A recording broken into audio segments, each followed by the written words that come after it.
Good morning. As Abby said, my name is Alison Brantley. If we've never met, I typically serve as the Next Steps Director here at Bridgeway. And this talk doesn't actually have a title. It could be something about favoritism. Ian Simpkins is a pastor in Tennessee. He did a similar talk, and it was called The Sin of Snobbery, which I actually really love.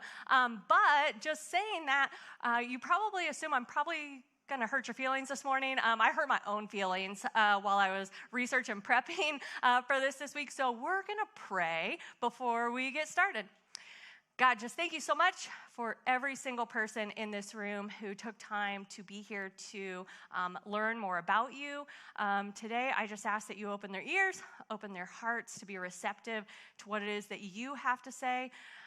Nothing that I would actually say, but more of what you have inspired through this talk. In your name I pray, amen.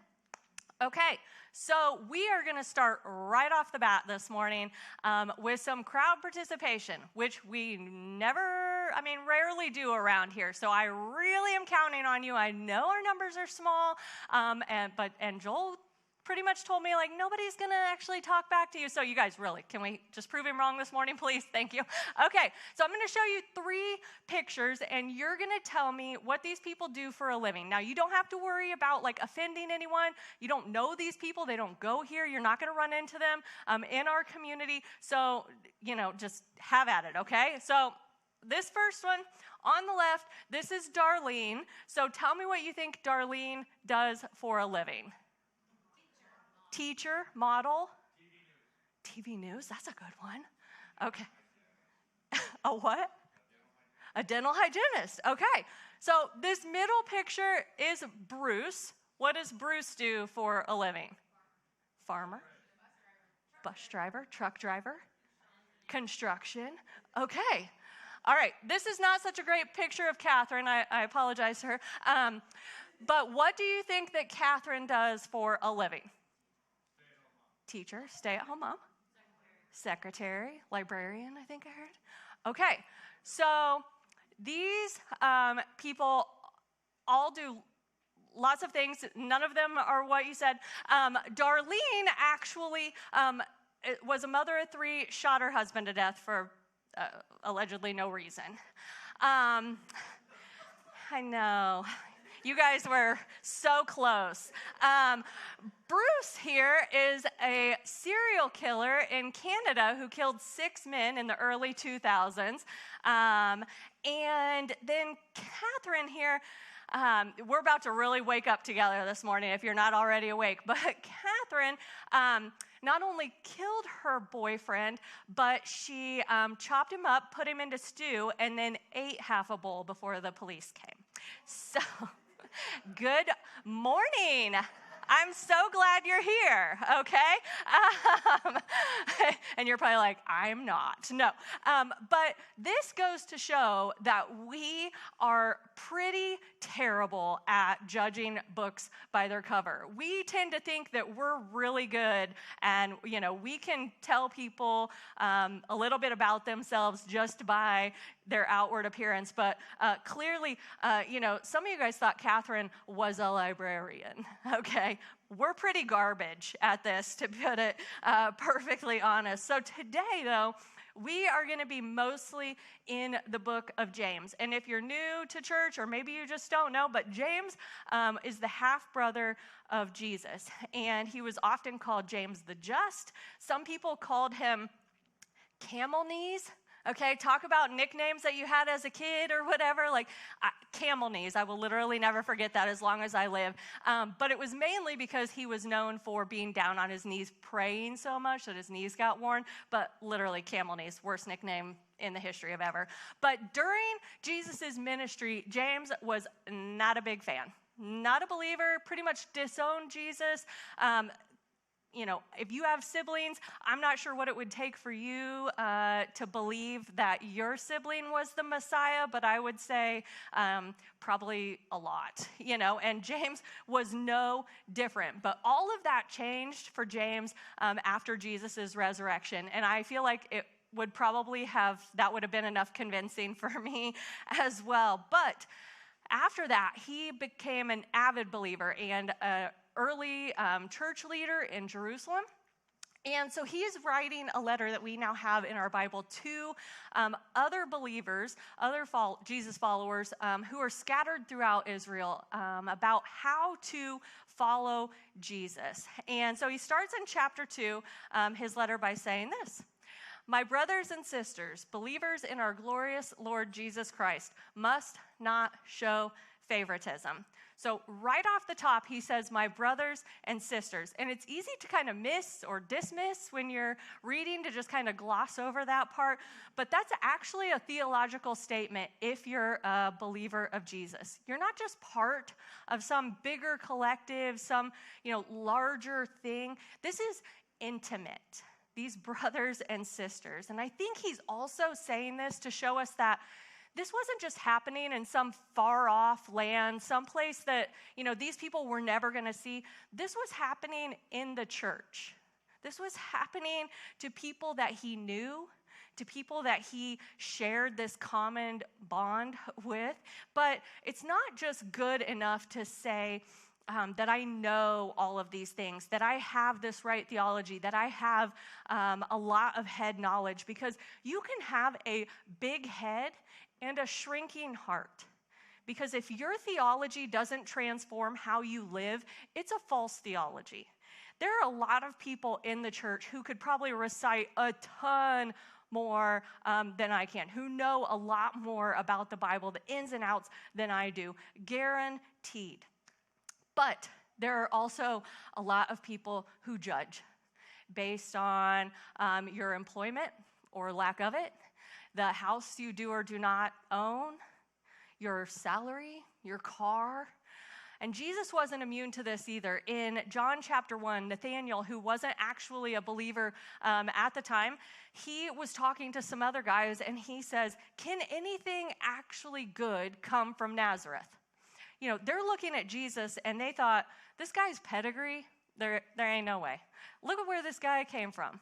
There's no chance that this guy with this background is the Messiah. And we are all just as guilty and susceptible of doing the same thing. What I found to be super interesting this week as I was kind of reading and researching is that in the original language of this letter, favoritism is actually a compound word. It's to receive and to face. So it literally means to receive somebody's face, as in to take them at face value. It's about approving or rejecting someone based on their appearance and what you see when you look at them. And James is talking about making those superficial, snap, surface judgments. Have you done that? I know I have. At first I was like, oh no, I never have. It took me about 5 seconds to think of about 80,000 examples that I could use this morning. But, I used to think that people who dressed their pets up in clothes were literally the most ridiculous people on the actual planet until I got this sweet dog. And look at this raincoat, you guys. Oh, that's my dog. She's so cute. But, there's oftentimes people that I invite to go to coffee to have, to talk things out with, and they're like, oh, I don't like coffee. And I'm like, what? Like, I judge them hard because I do not understand this life. Like, you get adequate amount of sleep. How do you function during the day? We are not the same, right? But sometimes it's a little more serious. Sometimes it's that person at the stop sign or the stoplight who's holding a sign asking for money. I'm quick to think, there's no way I'm giving that person money, because they're not going to spend it on food. They're not going to spend it on clothes. They're going to go buy alcohol, or they're going to buy drugs. Who am I? That's really terrible, in all honesty. But to put it bluntly, faith in Jesus and partiality to others are mutually exclusive. They are incompatible. They just literally are. Because Jesus did not show favoritism to us. One of the most known Bible verses, even if you've never read it cover to cover or you're new to church, says, "For God so loved the" what? The world. Exactly. Not the people who live, vote, and act just like us, not the people who are on the in, or only the people who are on the out. Literally everyone. James continues with an example. In verse 2, he says, "Suppose a man comes into your meeting wearing a gold ring and fine clothes, and a poor man in filthy old clothes also comes in." Here the word meeting is actually referring to the synagogue. And back then, the men and the women sat on opposite sides of the synagogue with an actual curtain down the middle. Like imagine your middle school dance, guys over here, girls over here. But there was an actual curtain. And they were ranked and sorted kind of by status and honor. You were just graded on who you were as a person. Were they blinged out, wearing 6 rings on every finger, wearing fancy clothes? Then maybe you get to sit over here in this comfy lazy boy. Did you roll in looking like you just woke up off the street with your hair a mess? Then you get to sit here on the floor. And you would think that the church would be a place where the class system falls away. But you guys, that wasn't true in the early church, and it's still not true today. And so James is calling on us to do a different thing, to recognize the problem and to deal with it. And he goes on in verse 3 and he says, "If you show special attention to the man wearing fine clothes and say, 'Here's a good seat for you,' but say to the poor man, 'You stand there,' or 'Sit on the floor by my feet,' have you not discriminated among yourselves and become judges with evil thoughts?"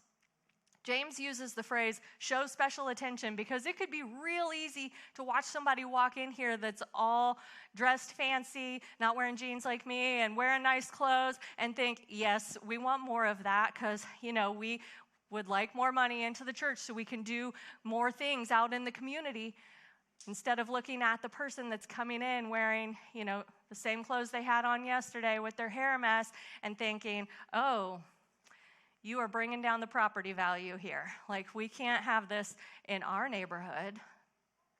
You guys, but for James, there are few things that are more repulsive than valuing wealth over relationships. And favoritism is just an example of that.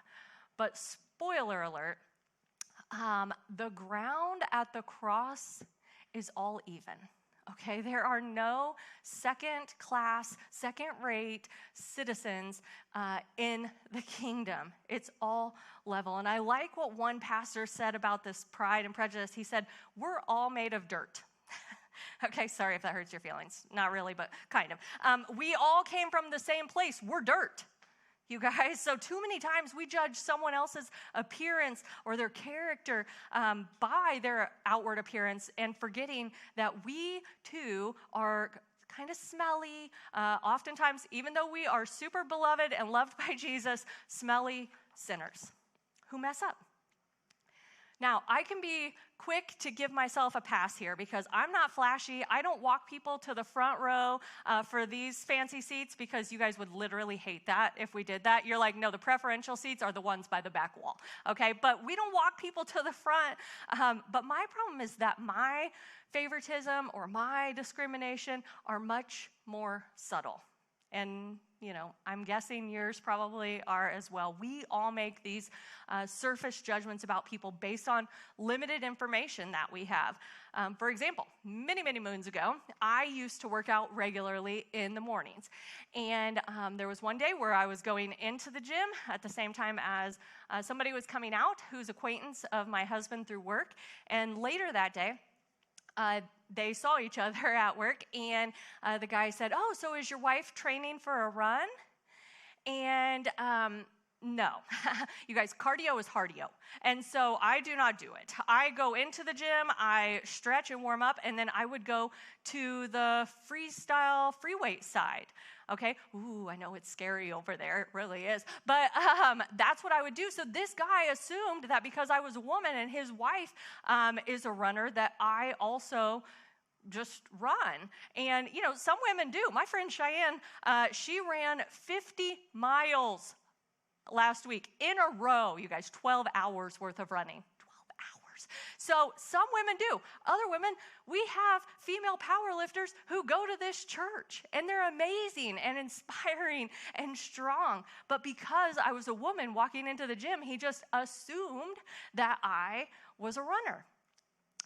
We do that all the time, but our portrait of a person is formed by our own perceptions. Those snap judgments that we make is how, also, how we treat people.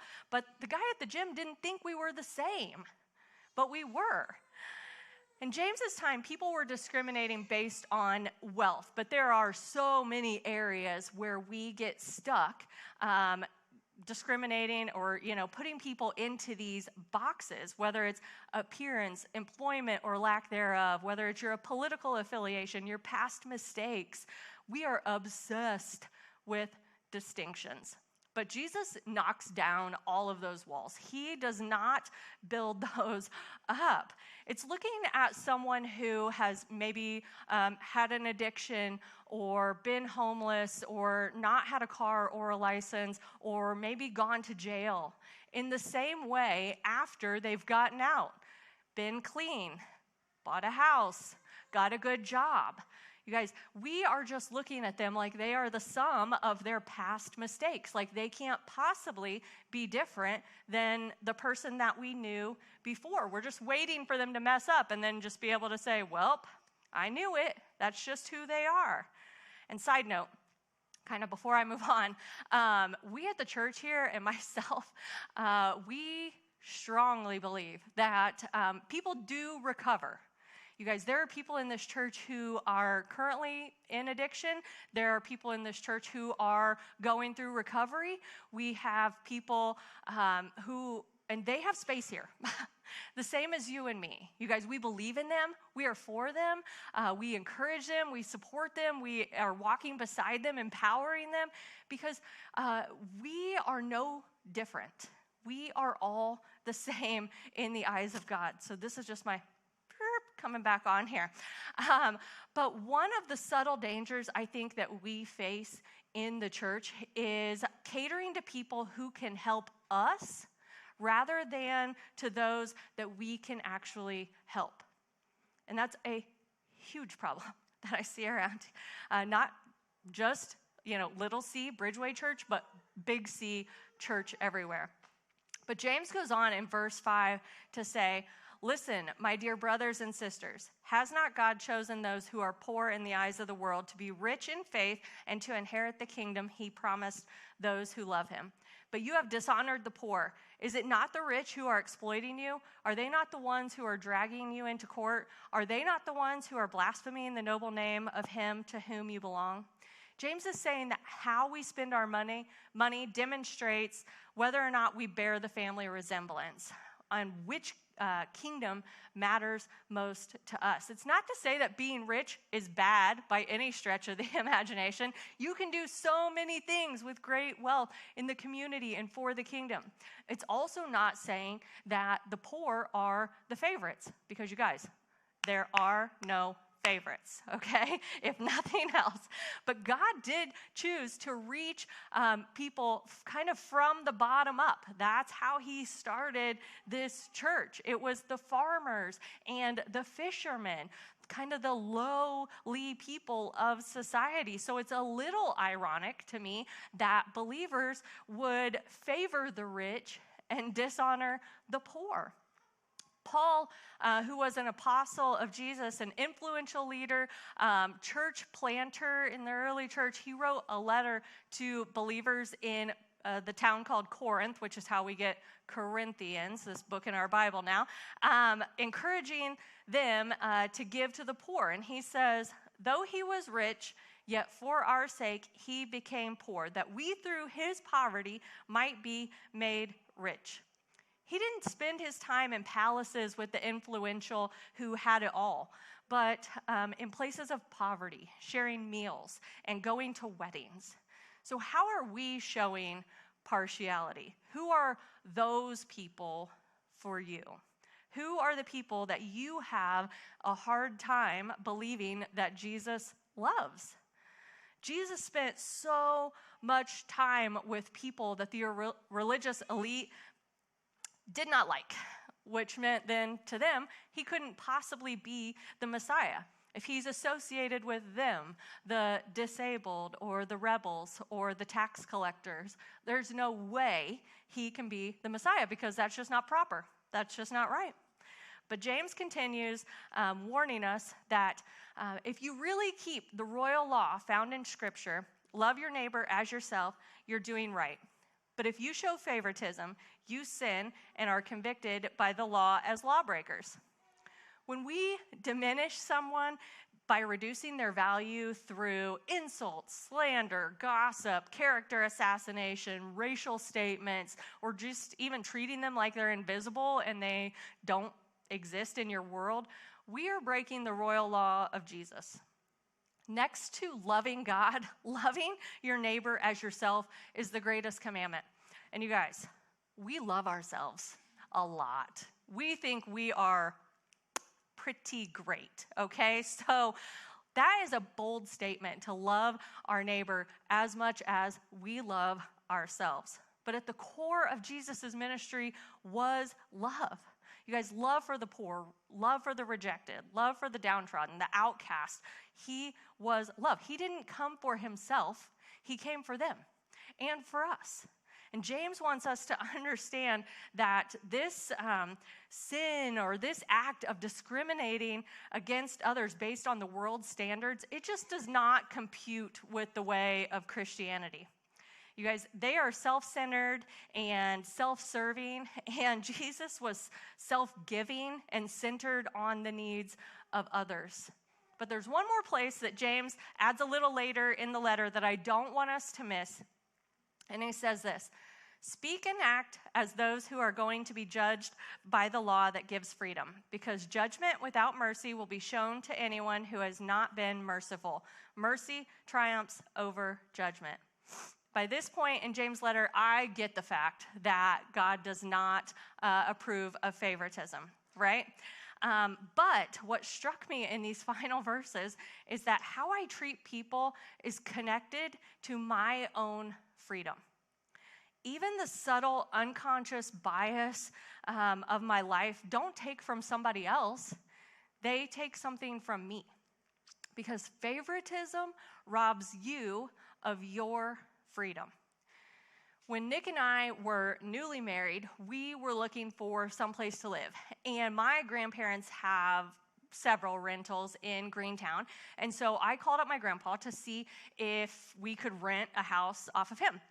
I got quite the conversation about how houses are a lot of work and mowing the grass and all sorts of different things. And, you know, I was 21 at the time, so I get it. I was young. But what got me, ultimately, he did not let us rent off of him, okay? And so my feelings were hurt, especially when a couple years later, he let one of my cousins rent one of his houses from him. I was like, what? Like, I'm a delight. Like, we could have done this, you know? But I could have let that perceived favoritism that I thought I saw from my grandpa, like, ruin our relationship. I could have let it make Thanksgiving dinner super tense, or just cut that relationship off because, you know, things were not even. Things were not fair, whatever that might mean. And maybe you can't relate to that, but maybe you have a sibling that is constantly messing up, that is needing bailout from your parents all of the time, while you are doing all of the right things, but all of the attention is always going to them. Or maybe at your work, you work so hard and constantly putting in extra effort and stuff, but keep getting passed up for promotions by somebody who's best friends with the boss, or who knows somebody who knows somebody who knows somebody. You know how that goes? But how you treat that sibling or that coworker says a lot about your freedom. Because are you resentful? Are you letting that cause tension in your workplace or in, you know, at your family Thanksgiving? If that's the case, you guys, you're not free. You're bound up. You are tied up by this favoritism. And I'm a work in progress, just like all of you. So when I say all of this, I am literally talking to myself as well. So don't get the wrong idea. But I don't want to just challenge us to not do something, but instead maybe to do something. Maybe you grew up in a church kind of like I did, where there was a long list of you cannot do all these things. Or maybe you stayed away from church, turned away from church because it felt like a place that just sucked all the fun out of life because there were just so many rules and things that you can't do. And I don't want to do that. So I'm not just going to say don't show favoritism, although that would be fine today as well if you wanted to do that. But we want to change it to do show favor. And to who? Literally everyone, okay? Every single person that you come into contact with. The first step toward favor is to acknowledge that every single person is an image bearer of God. Everyone. Every person that you see, regardless of their color, their age, their gender, their economic status, their religion, their politics, their past mistakes. It doesn't matter because we are all made in the image and likeness of God. I actually have a sign that hangs above my desk in my office, which you can, go back and see if you don't believe me. It's probably crooked by now, but it's fine. It says, "You will never look into the eyes of someone God does not love. Always be kind." Because even though I work at a church, and you might be thinking, oh, this is easy for you. You're living this every day. You know, guys, I am also human, okay? So I need this same reminder literally in front of my face 5-6 days a week. But it's also talking about that barista that has spelled your name wrong for the 10th time this week, or the person that pulls out in front of you and then starts going 20 miles per hour. Like, for what? Why did you do that? But maybe looking at them through this sign, through this way of thinking that they are also made in the image of God, will help us to be able to look at them and see them differently. Author Anne Lamott said, "You can safely assume you've created God in your own image when it turns out that God hates all the same people you do." When you think God hates all the same people that you do, you've made him in your image and not the other way around. And the beauty of the gospel is that we have a model who has shown us how to live in this way in Jesus. When the crowds wanted to stone a woman because of her behavior, he said, "He that is without sin, cast the first stone." When his disciples tried to keep the children away from him because no one considered them worthy, he said, "Let the children come to me, for the kingdom belongs to such as these." When the religious elite accused him of eating with sinners and tax collectors, Jesus said, "For I have come to call not those who think they are righteous, but those who know they are sinners." So let me ask you these questions again. Who are the people in your world who are often overlooked or marginalized or vulnerable? Maybe it's the person whose husband has recently passed, who's gone back to work and is just trying to figure out how to live each day. Who are the people who rarely get shown favor in your life?